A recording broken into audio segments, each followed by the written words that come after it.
Hledáte v Praze jedinečné místo, kde byste se mohli usadit, ale v nabídce novostaveb jste si zatím žádné nevybrali?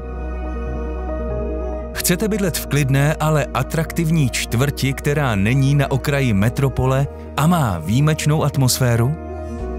Zveme vás do Podolí. Tady možná právě na vás čeká vila, kterou majitelé postavili před 100 lety. Stojí v mírném jihovýchodním svahu na pozemku velkém 745 metrů čtverečních s krásnou udržovanou zahradou. Cihlový dům má 6 pokojů a kuchyni, na 3 podlažích 3 koupelny a v podkroví úložné prostory. Celou dobu vila patří jedné rodině, která ji v 80. letech zrekonstruovala. Topí se zde plynem a dům je napojen na veškeré inženýrské sítě.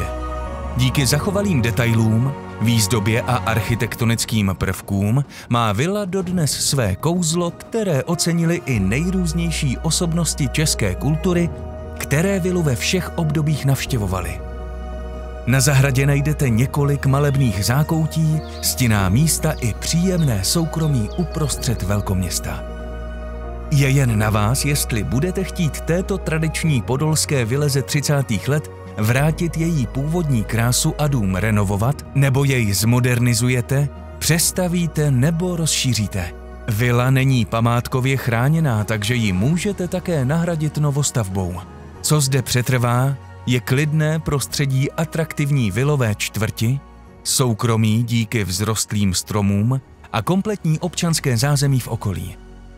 Podolská čtvrť stejně jako tato vila mají za sebou bohatou historii a vy můžete být její součástí. Poznejte toto jedinečné místo osobně. Rádi vám to tady ukážeme. Těšíme se na vás.